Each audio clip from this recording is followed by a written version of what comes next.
formação dogmática.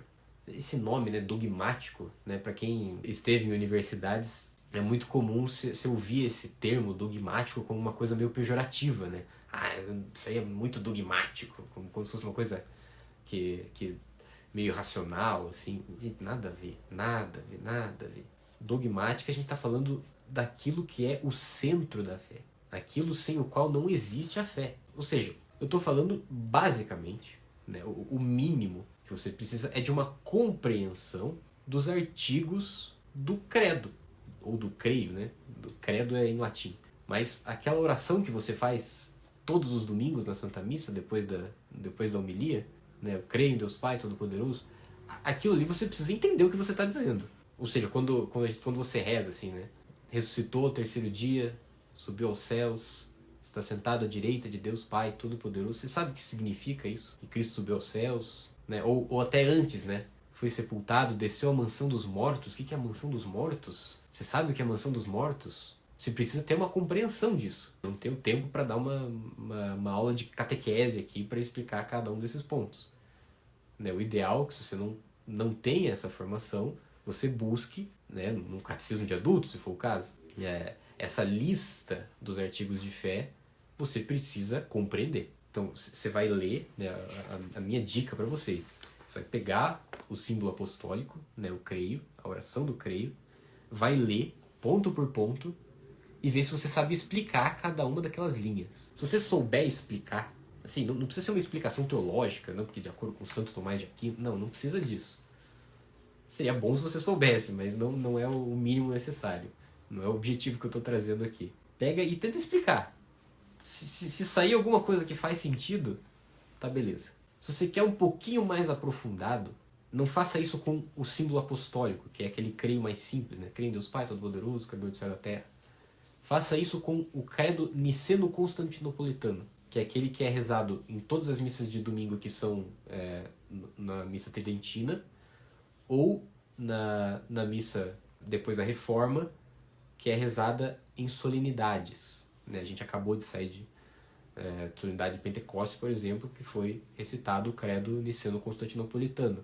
Não é obrigatório, mas é o indicado, né, para solenidades. Então, creio em um só Deus, Pai Todo-Poderoso, né, Criador das coisas visíveis e invisíveis. Né? Então faça isso também para o credo niceno-constantinopolitano, linha por linha, e veja, eu sei explicar. Né? Por exemplo, talvez esse do credo niceno-constantinopolitano seja um pouquinho mais difícil, e tudo bem. Se você conseguiu fazer com o símbolo apostólico, que é o mais simples, tá ok, para um mínimo. Mas você deve buscar um aprofundamento para entender o credo niceno-constantinopolitano. Para quando dizer ali, ó, gerado, não criado, consubstancial ao Pai, o que ele quer dizer com isso? O que o credo quer dizer com isso? Você precisa saber explicar. E onde você vai buscar? Né? Agora que vem a parte do caminho. Né? Onde que você vai buscar esse tipo de informação? Primeiro, se você identificar, né, que você tem uma falha formativa nesse pequeno exercício que eu passei aqui para vocês, o que você precisa fazer é urgentemente fazer um catecismo de adultos. Ah, não tem na minha paróquia, ou na minha paróquia é muito ruim. Isso é muito normal, tá? Às vezes você vai fazer um catecismo de adultos numa paróquia e parece que você está tendo catequese para criança. Então, você precisa buscar um bom catecismo de adultos. Claro, isso supondo que você já tem os sacramentos, tá? Se você não tem os sacramentos, é obrigatório você fazer esse catecismo. Vamos nivelar as coisas, né?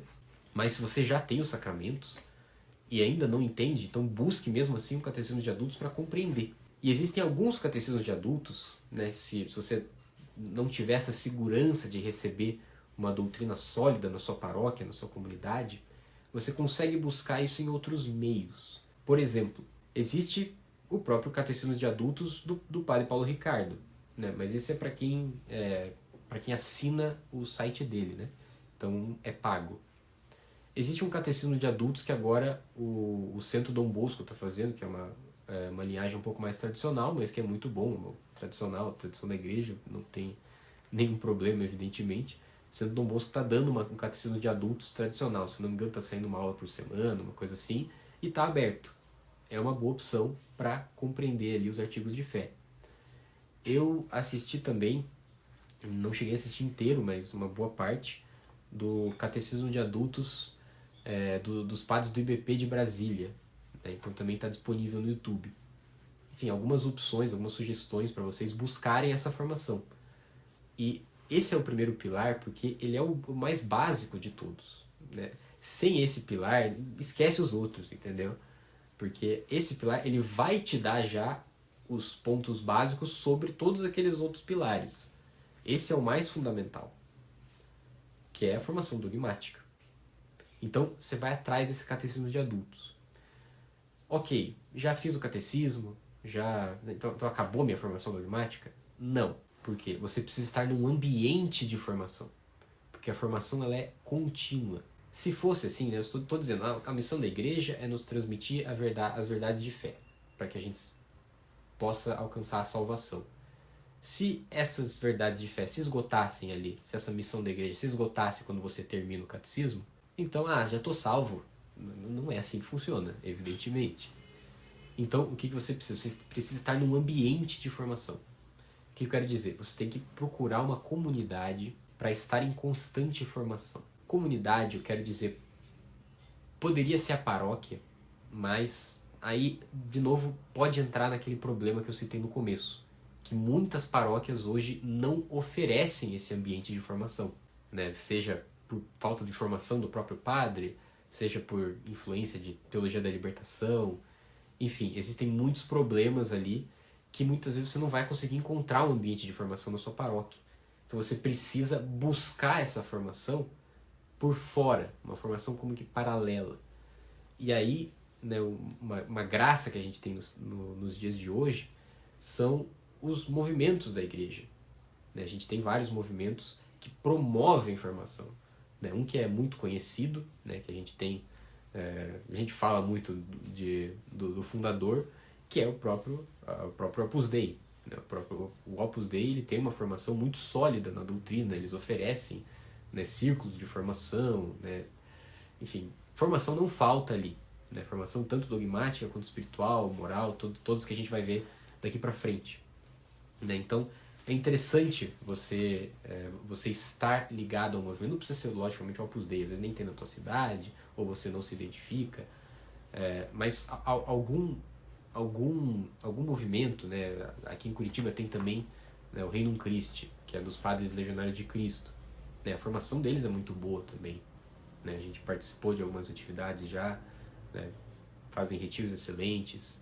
Né? A gente conhece também o Instituto Verbo Encarnado, né, que apesar de a gente não ter contato, porque eles não têm missão aqui na nossa diocese, mas também oferecem uma ótima formação.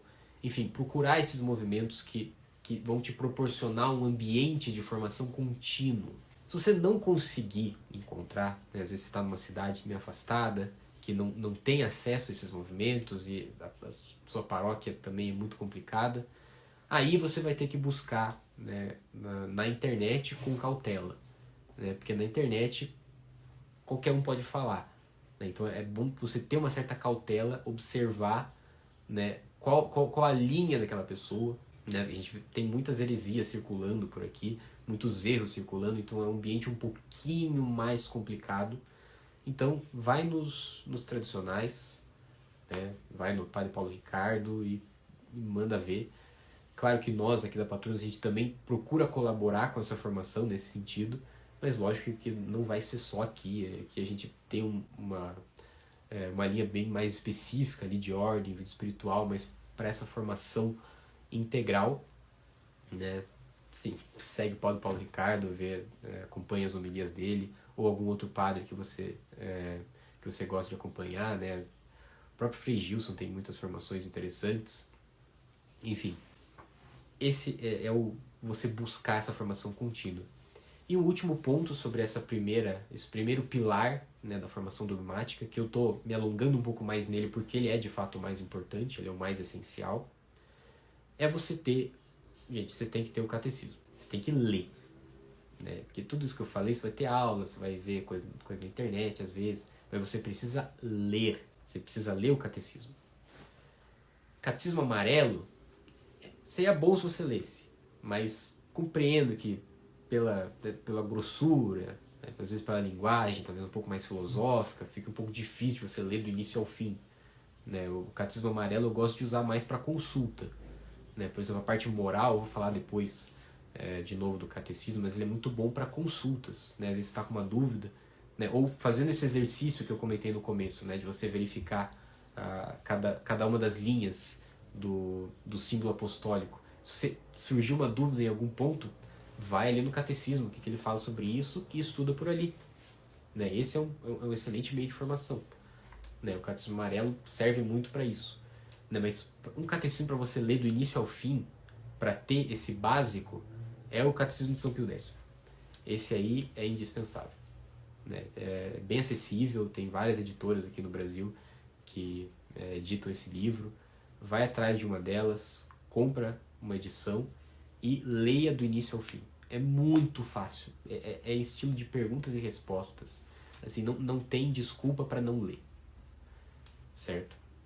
Então tenha o catecismo.